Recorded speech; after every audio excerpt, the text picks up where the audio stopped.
by Tuesday you'll be sharing the circuit hat-trick record with Roger Clark?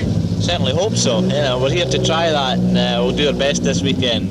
You must be worried by the Quattro. A bit worried, especially in this weather, because I think you know, it's a benefit for four-wheel drive when it's so wet and slippy. Only thing which is lacking is my experience on this island. I haven't been doing circuit of island more than once, and that was very short visit that time, so I haven't seen these roads beforehand. You have 550 miles of tarmac stages ahead of you. Do you think the Quattro four-wheel drive advantage will be so great on tarmac? No, it's not so big, because more slippery it is, better Quattro is, and of course asphalt is you have very good grip. So we haven't got that kind of advantage, but I think it will go well. I expect you're pleased to see the rain. Yes, you know, it doesn't make such a difference. With the car, I'm in the Vauxhall Chevette. It's a super tarmac rally car.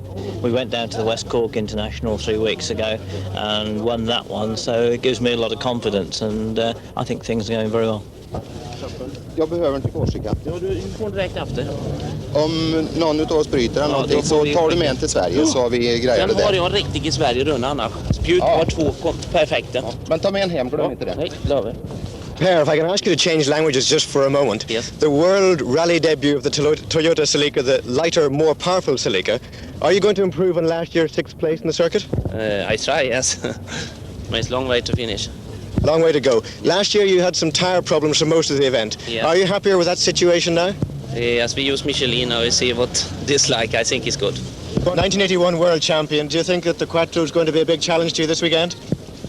Well, the sticker on their car says that Fords are fast, but Quattros are faster, so maybe that's the case. You and Hanu being from the same town, you must be old rivals. Well, we are rivals, but still outside of rally we are good friends, so the rivalry only applies to competition. Are you confident that this circuit could be the big one for you? Well, it's I'm realistic enough to know that it's tough competition ahead of us, and I don't want to speculate. I mean, I do my best, and we see it in Tuesday night. Yeah. Your favourite Irish driver, perhaps, among the favourites of the Irish drivers. Are you going to lead them home, do you think? No, not well. I don't know about that. I'd like to lead them home, but we'll just have to wait and see how it goes. I'm going for a good steady run. It's 5 days long, the circuit. It's a difficult rally, and if I can be there on Tuesday morning, I'll be very, very happy. There's a very strong international entry list in this event. Are you going to be content to be the first Irishman home if you can manage that? Well, provided there's no other drivers in front of me, I'd be very happy. Day 1 of the 1982 Circuit of Ireland Rally and a loop round the province of Ulster, starting with Ormeau Park, where last year's winner Jimmy McRae leads off, followed by Harry Vatanen in the MCD Escort.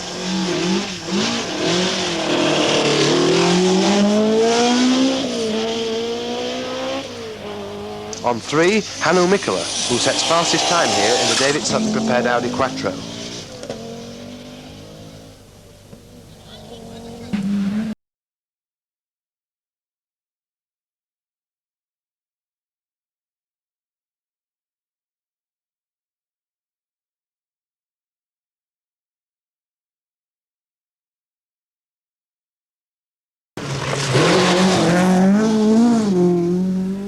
Mikkola's drive shaft problems have put him well down the field.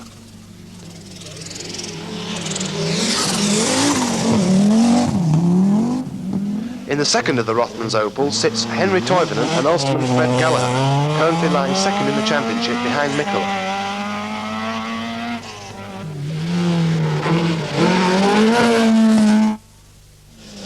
Next, Per Eklund in the new style Toyota Celica. Surely this team will be able to manage for once to finish an event and stay competitive.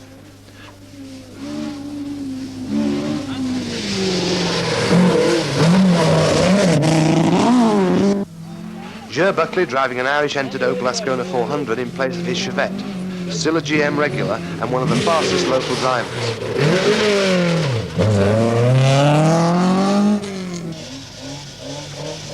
Russell Brooks is a superstar in Ireland.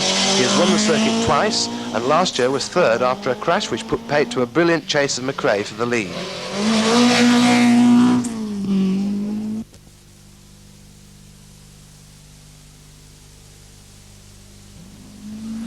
Currently at the top of the British national rallying ladder is Terry Cabey with his Blydenstein Chevette, taking this left-hander in fine style, but nowhere near as spectacular as Austin McHale, now getting to grips with Group 4 power.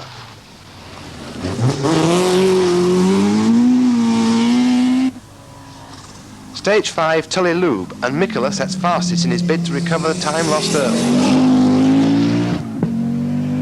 Followed by McRae, who's still in the lead.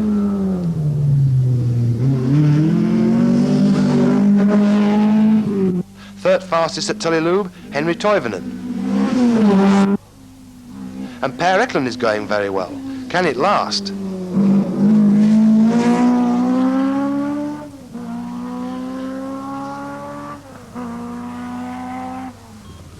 Brooks has been off. He ditched the car at Loch Ochary and had to be pushed back onto the road. Not a good start.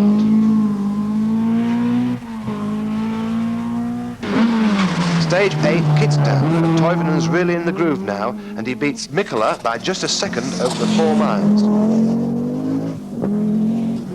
Vatanen and Neil Wilson are a further second slower.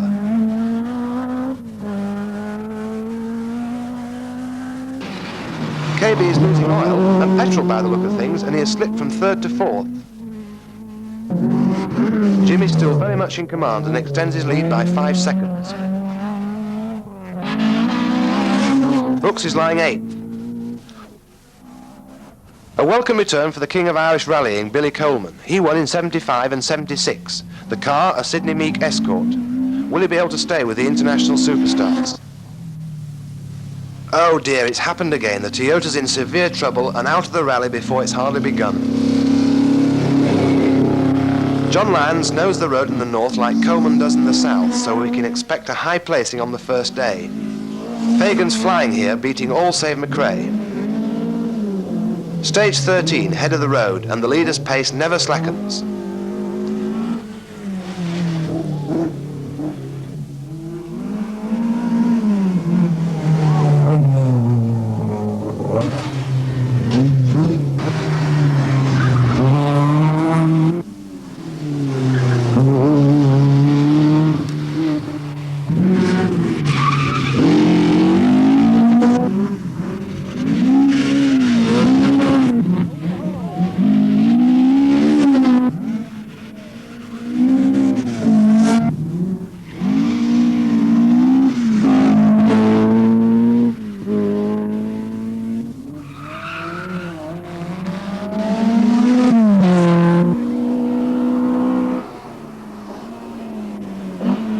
After a night's rest in Belfast, an early start takes the convoy south over the border, and McRae has kept his lead. Morning, Jimmy. Friday finished for you with only 3 seconds, I think, between yourself and Henri Toivonen. Has that situation changed now? Yes, we increased it a bit. Then Henry hit a bank and did a lot of damage to his car, and he's now lying in about 3rd place. He's dropped about 1.5 minutes, I think, on that stage. You look like a man with the pressure taken off now. I wouldn't say that, because Henri Vatanen's behind us now and he's going very quick, so there's no time to relax. Keep it going, Jimmy, and good luck. Thank you very much.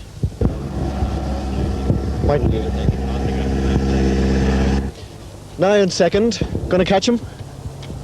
It's a very difficult task, just as difficult as it was 2 years ago to try to stay ahead of him. Are you surprised to be ahead of Mikkola in the Quattro? No, he has had many problems, so I'm not surprised. No. This is a familiar situation to you, chasing Jimmy McRae in the circuit, is it not? Well, last time it was the other way around, he was chasing me, but it seems to be the same whichever way it is. Very hard. You seem to have a bit of a sore arm there. It is sore. What happened? I can't remember. What was the stage number? My foot slipped from the brake pedal and we hit the stone wall, and it was quite bad, the crash, and I hit my hand to the steering wheel, and now this bone is broken and also this one. You have 2 broken bones in the hand. It seems very swollen. It must be very painful. It is, yeah. Well, I have eaten all the time these pills what the doctors give, so it's not so bad. You're taking painkillers? Yeah. But still, you know, I can't drive very well with the right hand, and it's these stomach stages, they are quite hard for one hand. Do you think that you'll be able to keep going to the finish? Well, I have a doctor in Killarney, and he will say if I can continue or not. Very, very hard luck. You were going very well. You were tipped to win this event after yesterday's startling performance. Oh well, you know, it's rallying. That's rallying, yeah. Maybe we'll see you again next year. Yeah, for sure. On stage 25, Glen of Arlo, Ari Vatanen sets the quickest time in spite of overcooking here. With Henry's crash, Ari's now second.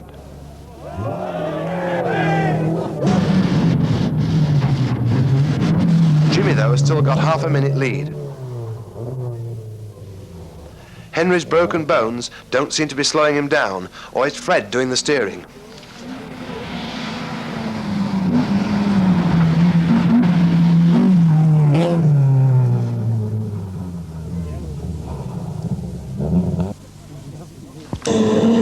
The hairpin on Windmill Hill, 2 stages on, and McRae can feel Vatanen breathing down his neck.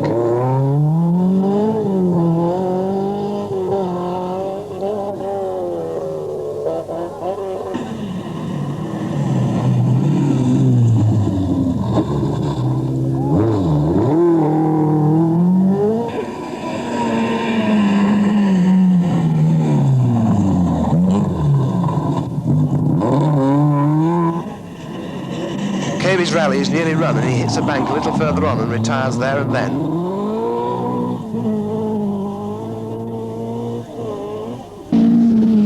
On the next stage, Ballyhoolighan, McRae drops 10 seconds to the flying Vatanen, but Jimmy stays cool.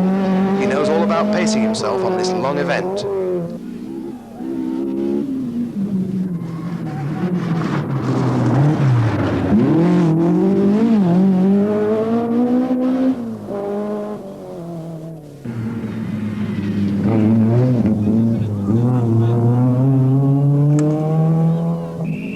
John Coyne is ahead of Brooks and into 5th place, and the leading Irishman can afford a little indiscretion.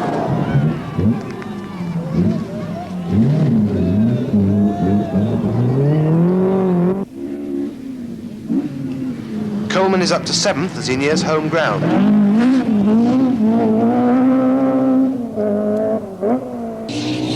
Mikola's transmission troubles go on, and this time he has a complete new gearbox to fit, as well as a diff. He reaches Killarney in 10th place. Frank O'Marney from Cork, partnered by Brian Curtin. John Midgley in the VTV Toyota is as usual leading his Group A class, but tragedy will strike this crew tomorrow. Sunday morning and the magnificent Moles Gap Pass through McGillicuddy's reeks. But Vatanen's chase is ruined before the day begins as he collects a 30 seconds road penalty between the restart and the stage, only a couple of miles, when the car refused to fire up, and when it did, threw all its oil out. Furious with his luck, Harry storms over the pass faster than anyone, although with a damp road and winter frost damage making it very bumpy, Russell Brooks' record is in no danger. Russell makes do with second fastest, but it's a good enough start for his traditional Sunday charge. Russell's Kerry crown is retained for another year, but as we see in a moment, he could have been faster still.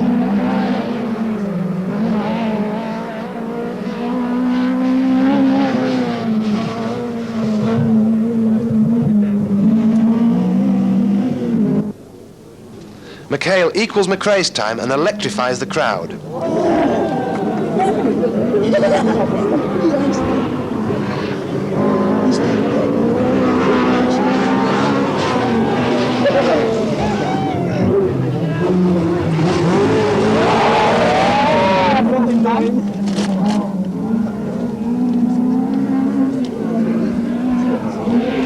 Henry's injuries have stiffened overnight and every bump must feel like a sledgehammer. A really brain drive.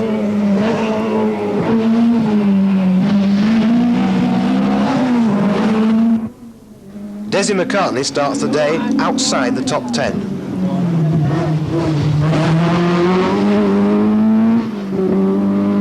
And Mikola is only just on the leaderboard at 10. His problem-filled rally continues. This time it's the clutch which starts to give up the unequal struggle, and during the day the Sutton mechanics pour a variety of concoctions into the bell housing in an attempt to soak up the oil on the plates and stop it slipping. Coca-Cola, flour, anything. By the time Killarney is reached, the team are planning a clutch change. But in addition, Hanno's been off the road and lost 3 minutes, so there's no time left to do the work.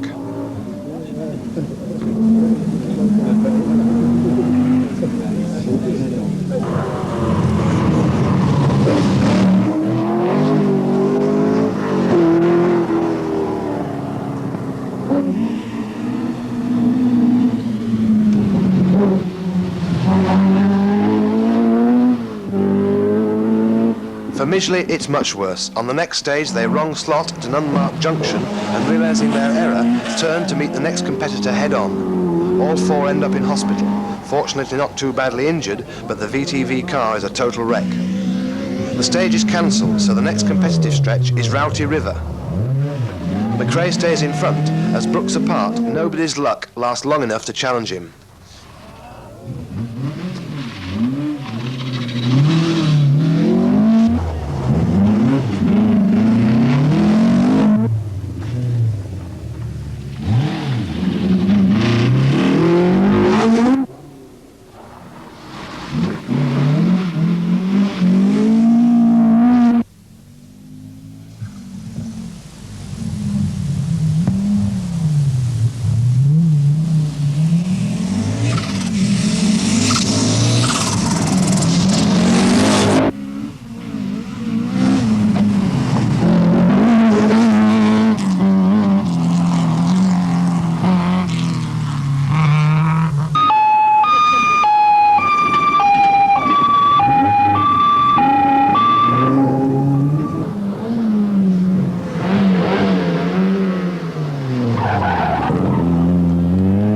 Day 4 and the run back to Belfast. The pattern stays the same, with only Brooks, in spite of another hairpin fluff, able to set times to threaten Jimmy. He's now up to second, but still some 4 minutes off the lead.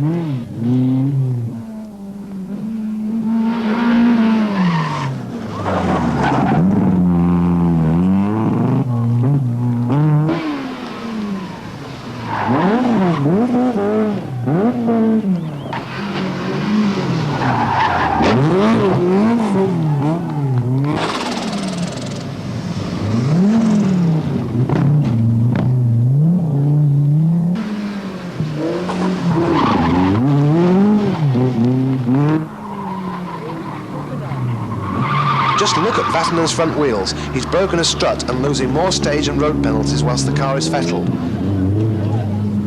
And Winston Henry has the satisfaction of catching the world champion on the stage. Brendan Fagan, who is placed 7th, services at Kilkenny.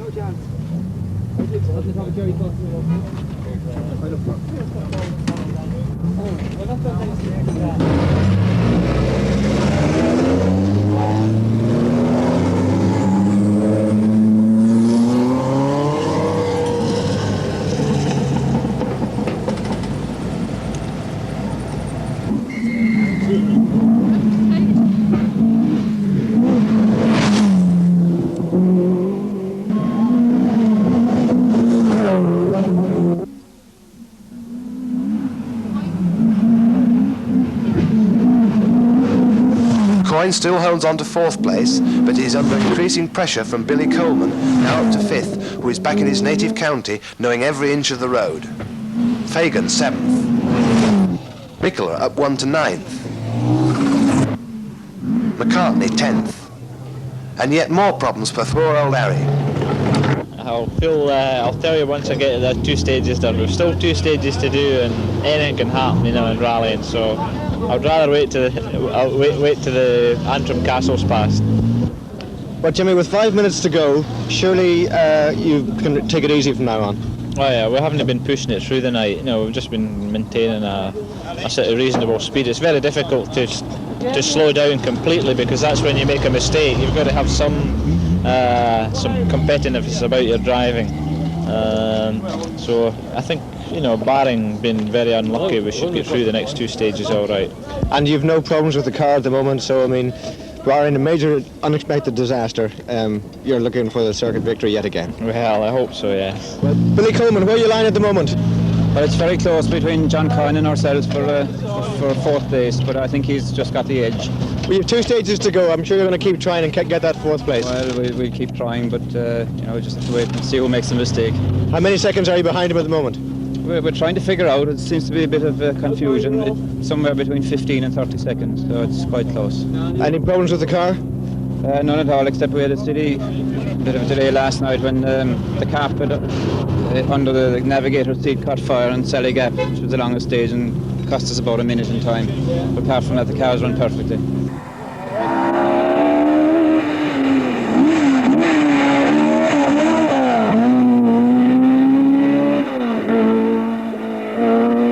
Well, the hand is a little bit sore, you know. It's been all the way the same.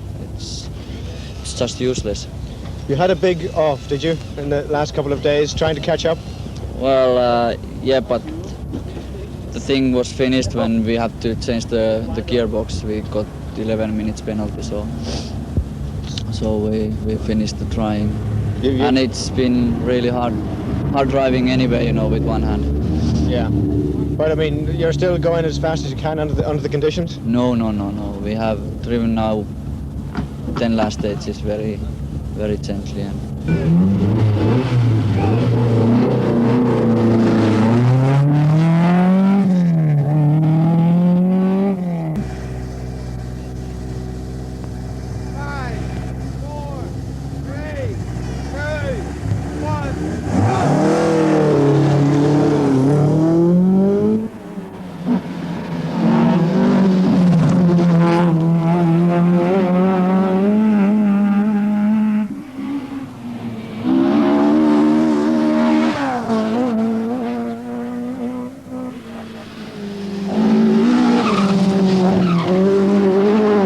time on the last morning, and we've lost Fagan, who crashed on Carrick-a-Boy, which lets Mikkeler up to 6th, and Vatanen, with all his problems, to 7th. Fagan's crash brings cancellation of the stage, and so the convoy drives through at a snail's pace to reassemble in Belfast for the finish.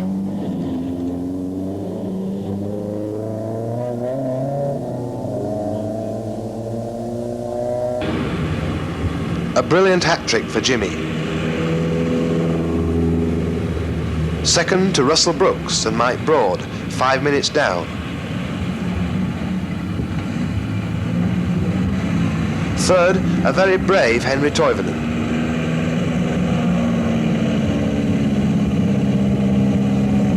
Fourth, John Coyne and Christy Farrell.